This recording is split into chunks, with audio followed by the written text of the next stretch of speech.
नमस्कार साथियों, स्वागत है आप सभी का आपकी अपनी पाठशाला पर। मैं हूं अंकित अवस्थी। आप हैं मेरे साथ में एक बहुत जरूरी बात जानने के लिए। जिनकी शादी नहीं हुई है वो ज्यादा जरूरी तरीके से सुने, और जिनकी हो गई है वो चेक कर लें कि आपके पास जो बताने जा रहे हैं वैसा कुछ है कि नहीं है। पता चले कि बाद में कभी दिक्कत हो गई। क्या है कहानी, आज के सेशन में आपको बताने जा रहे हैं। चर्चा है आज शादी की, और शादी में भी हिंदुओं के बीच में होने वाली शादी। बाय द वे, जिन नियम से हिंदुओं के मैरिज गवर्न होती है उन्हीं नियमों से जैनिज्म में, बुद्धिज्म में, सिखिज्म में भी शादी मंजूर की जाती है। यानी कानूनी रूप से जो मान्यता है वह मान्यता मिलती हिंदू विवाह अधिनियम से है। आज के सेशन में उस अधिनियम के कुछ धाराओं का जिक्र होगा, क्योंकि सुप्रीम कोर्ट ने हाल ही में एक बयान दिया है और वो कहा है कि यदि रीति रिवाजों की पालना नहीं हुई है तो उसे शादी नहीं माना जाएगा।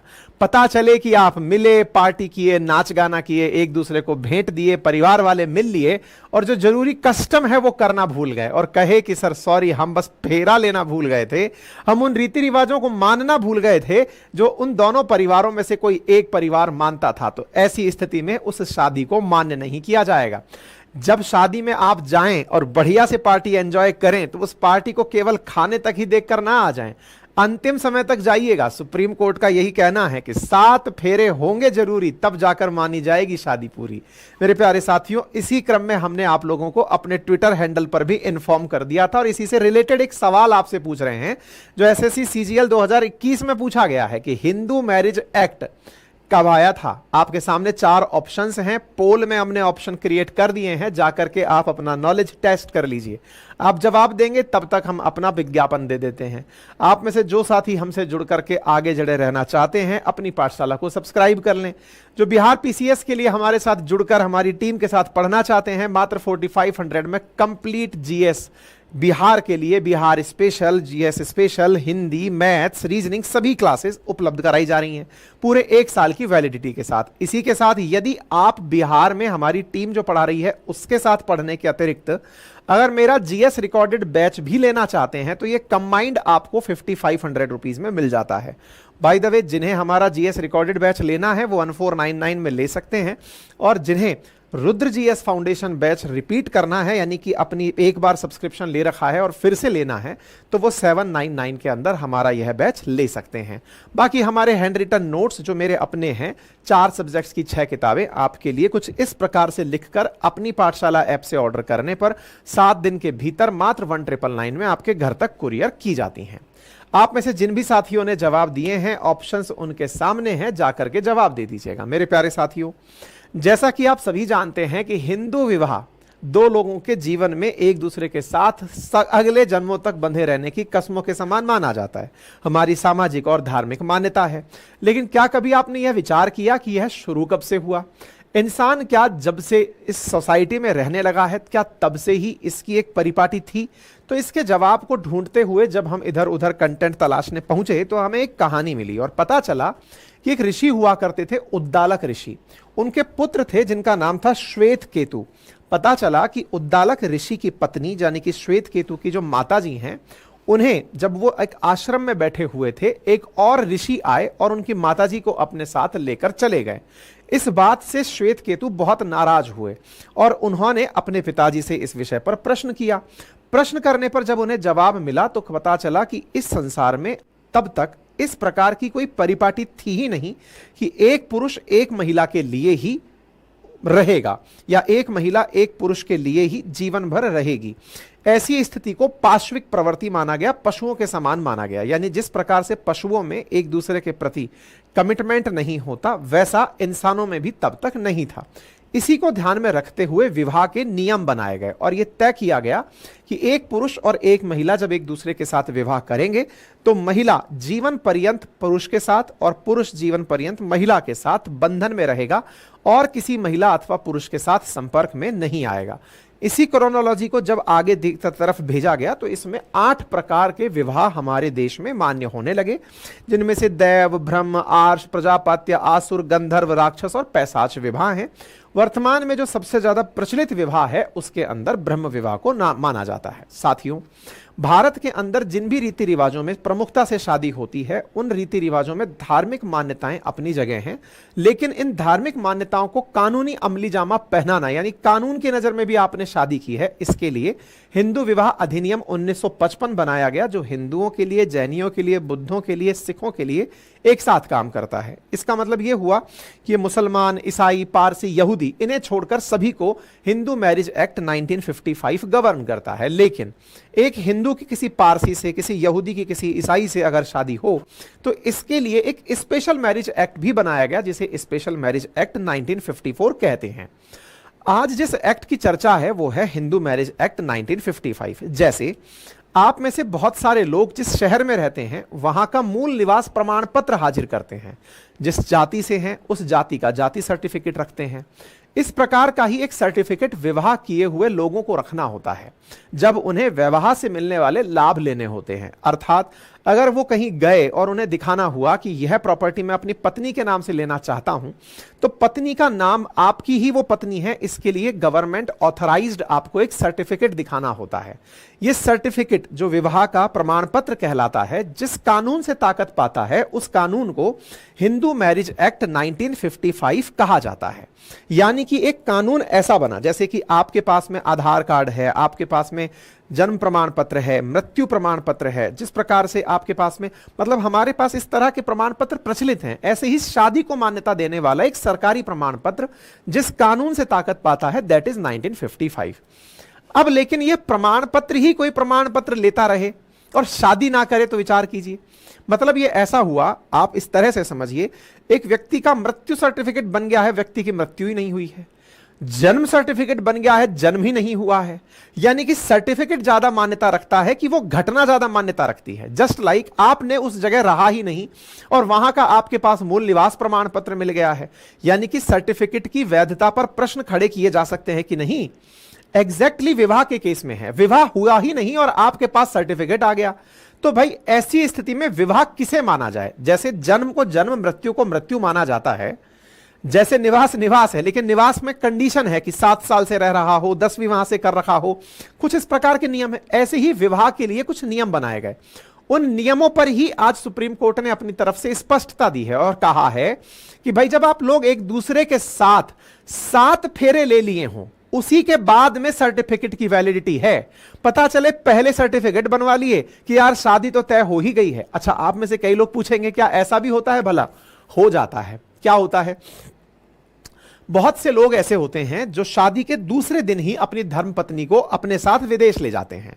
बहुत से एनआरआईज हैं जो इंडिया में आकर शादी करते हैं, भारतीय हैं जो बाहर रहते हैं, लेकिन शादी भर का उनको समय मिलता है, 3-4 दिन की छुट्टी मिलती है और वो उतने ही देर में आकर के यहां से चले जाते हैं। लेकिन महिला को अपने साथ लेकर जाएंगे तो मैरिज का सर्टिफिकेट भी उनको वहां पर मांगा जाता है, जहां पर भी वो लोग जाते हैं। जहां जाने, जैसे मान लीजिए कि कोई इंडिया से कोई सॉफ्टवेयर कंपनी में काम कर रहा है, विदेश जाकर रहना है, छुट्टी 3 दिन की ही मिली है, शादी के अगले ही दिन की फ्लाइट है, पत्नी को साथ लेकर जाना है।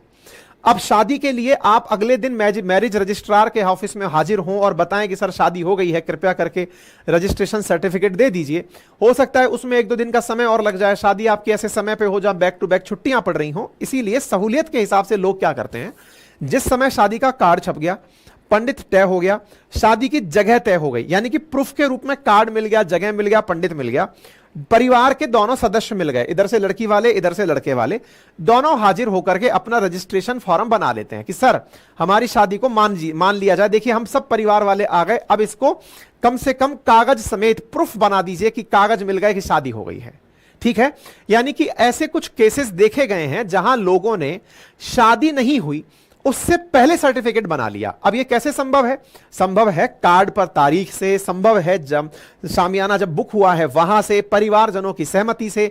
रजिस्ट्रार को जब सब सामने दिख रहा है तो रजिस्ट्रेशन कर दिया। टेक्निकली वो शादी के बाद होना चाहिए था, लेकिन कुछ एक कलाकार ऐसे रहे जो शादी से पहले इसको करा ले गए कि साहब देखो सब तो हाजिर हैं, जब मियां बीवी राजी तो फिर क्या करेगा, हाजिर टाइप की फीलिंग आ गई कि लीजिए साहब रजिस्ट्रार साहब कर दो। ऐसा एक केस हुआ जहां एक महिला और पुरुष दोनों पायलट हैं और दोनों पायलट्स ने मिलकर शादी कर ली। शादी का सर्टिफिकेट तो जारी हो गया, लेकिन उन्होंने रीति रिवाज से 7 फेरे नहीं लिए। अब आप सोचिए कि आपके सामने कितना बड़ा द्वंद क्रिएट हो गया। कानूनी रूप से तो आपके पास सर्टिफिकेट है, लेकिन उस कानून को अमली जामा पहनाने वाली चीज नहीं है, यानी कि आपने प्रैक्टिकली अभी तक वो 7 फेरे नहीं लिए हैं। अब आप कोर्ट में आर्ग्यू कर रहे हैं, मेरे पास तो सर्टिफिकेट है, सर्टिफिकेट ज्यादा मान्यता रखता है, ये वो वाली चीज हो गई। जैसे आपने कई फिल्मों में देखा होगा, कुछ लोग कहते हैं कि सर मेरा मृत्यु प्रमाण पत्र बन चुका है और मैं आपके सामने खड़ा हूं। ऐसी स्थिति तो बहुत विकट होती है। ऐसे ही शादी जिनकी नहीं हुई है वो सर्टिफिकेट लिए घूम रहे हैं, तो कोर्ट परेशान है। कोर्ट कह रहा है सर्टिफिकेट को माने जो हमारे कानून से चल रही है, या इन लोगों को माने जो कह रहे हैं कि फेरे नहीं पड़े, किसको सही माने। तो इसलिए सुप्रीम कोर्ट ने यह गाइडलाइन दी और उन्होंने कहा कि देखिए, मैरिज एक्ट के तहत जिन चीजों को मान्यता दी गई है उसमें 7 फेरे, यानी 7वां जब चक्र पूरा होता है उसके बाद शादी को परमानेंट शादी माना जाएगा। ठीक है ना। अच्छा, अगर कोई युवक युवती दूसरी शादी करना चाहते हैं तो बिना तलाक दूसरा विवाह मान्य नहीं होगा। साथ में आयु के लिए दूल्हे की आयु 21 और दुल्हन की आयु 18 रखने की बात की गई। किसी भी रूप में धर्म के आधार पर हिंदुओं, बौद्ध, जैन और सिख पर यह लागू होगा। ऐसे सभी लोग जो देश में रहते हैं उन पर लागू होगा। और स्पेशल मैरिज एक्ट के बारे में मैं ऑलरेडी आपको बता चुका हूं। हिंदू विवाह अधिनियम की धारा 3 में यह कहा गया है, विशेष रूप से 3A के तहत, रिवाज और उपयोग शब्द किसी भी ऐसे नियम को दर्शाते हैं जो लंबे समय से लगातार और समान रूप से पालन किए जाने के बाद किसी स्थानीय क्षेत्र, जनजाति, समुदाय, समूह और परिवार में हिंदुओं के बीच कानूनी रूप प्राप्त कर चुके हों। अगर कोई इस बारे में प्रश्न करे कि 7 फेरे लिखे कहां हैं, तो ये रीति रिवाजों में ये सारी चीजें हमारे क्षेत्र के अंदर लंबे समय से चली आ रही हैं और ये समाज के अंदर मतलब नियम के रूप में अब लागू हो चुकी हैं। ऐसे ही विवाह अधिनियम की धारा 5 में कहा गया है कि वो शर्तें जिनकी पालना के वक्त दोनों पक्षकार एक दूसरे के साथ तय करते हैं, उसी के बाद शादी को मान्यता दी जाती है। हिंदू विवाह अधिनियम के धारा 7 में विशेष रूप से सप्तपदी का वर्णन किया गया है। दैट मीन्स 7 फेरों का वर्णन किया गया है। धारा में बताया गया है कि हिंदू विवाह के दौरान होने वाली रस्में, समारोह कौन कौन से होंगे। मतलब कि जब आप रस्मों की बात करें तो रस्में कैसे निर्धारित की जाएं, तो बोले लंबे समय से जो चली आ रही हो। ऐसी स्थिति में किसी भी पक्ष का, लड़के वाले पक्ष का या लड़की वाले पक्ष का, कोई भी पारंपरिक संस्कार या समारोह के अनुसार ही शादी संपन्न की जानी चाहिए। धारा 7(2) कहती है, क्लॉज 2 कहता है कि संस्कारों और समारोह में दूल्हे और दुल्हन द्वारा पवित्र अग्नि के संयुक्त रूप से 7 फेरा लेना भी शामिल है। 7वां कदम उठाने के बाद विवाह पूर्ण और बाध्यकारी हो जाता है, यानी 7 फेरा पूरा होने पर ही हिंदू विवाह पूरा होता है।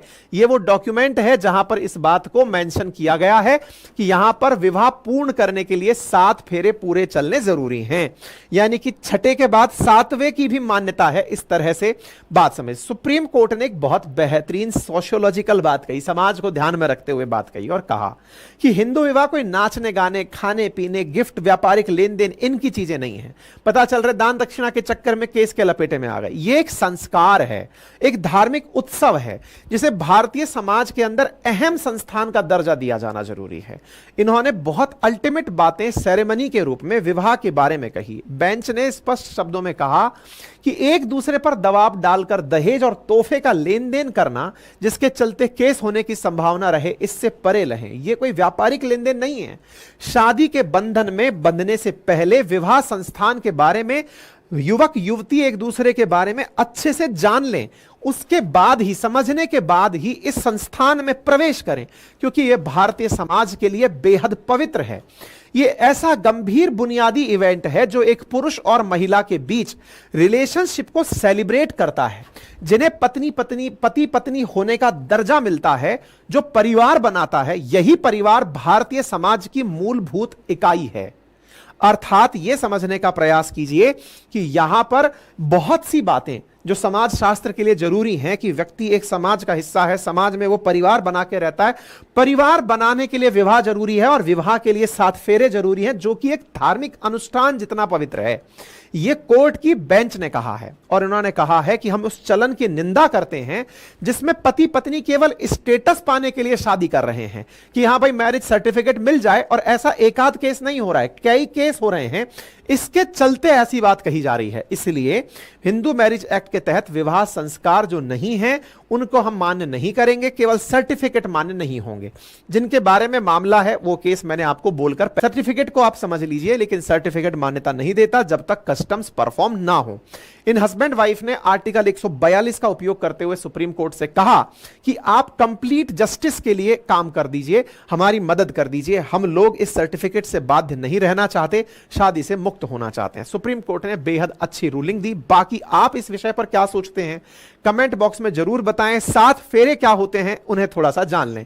7 फेरों में 7 शर्तें कही जाती हैं। उनमें पहली शर्त है कि हम एक दूसरे के धन का साथ में संरक्षण करेंगे, एक साथ रहेंगे, एक साथ आगे बढ़ेंगे, खुशियां और दुख साथ साझा करेंगे, एक दूसरे का सम्मान करेंगे, बच्चों की साथ देखभाल करेंगे और जीवन भर दोस्त बनकर रहेंगे। इन 7 कस्में और वादों के साथ अग्नि की साक्षी मान करके जब रीति रिवाज पूरे किए जाते हैं तब जाकर के विवाह संपन्न माना जाता है। ठीक है, हिंदू विवाह को लेकर के साफ साफ हमारे अधिनियम के अंदर नियम 3 में इस बारे में प्रथा और रूढ़ी की बात की गई है।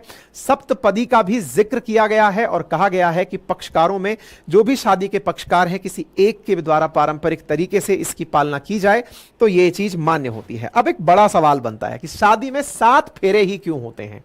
इसके पीछे का जवाब है कि 7 सुर, इंद्रधनुष के 7 रंग, 7 महासागर, 7 ऋषि, 7 दिन, 7 चक्र, मनुष्य की 7 क्रियाएं, यानी कि ये जो 7 का जो नंबर है ना, ये हमारे मतलब बहुत ज्यादा यूज किया जाने वाला नंबर है, दिखने वाला नंबर है। 7 महासागर, 7 कॉन्टिनेंट, इस कारण से फेरे भी 7 अगर हो तो ये जन्म के बंधन में प्रकृति से मैच करता हुआ दिखाई देता है। इस वजह से 7 का नंबर निकाला जाता है। ठीक है साहब, फिलहाल के लिए इतना ही। बाकी चैनल पर नए हैं तो सब्सक्राइब कर लें, अपनी राय कमेंट बॉक्स में रखें। जिन्हें बीपीएससी में हमारे साथ जुड़कर पढ़ना है मात्र 7 दिन के लिए कोर्सेज ओपन हैं, जाकर एडमिशन ले लें। डेमो एप्लीकेशन पर उपलब्ध है। बाकी टीचर्स की अपनी पाठशाला पीसीएस चैनल पर भी क्लासेस चल रही हैं, आप जाकर वहां से भी उनका लाभ ले सकते हैं। जीएस फाउंडेशन की क्लासेस रिकॉर्डेड फॉर्मेट में भी उपलब्ध हैं और उन्हें आप बीपीएससी प्लस जीएस फाउंडेशन में ले सकते हैं, जो मेरा पढ़ाया हुआ बैच है। Thank you so much.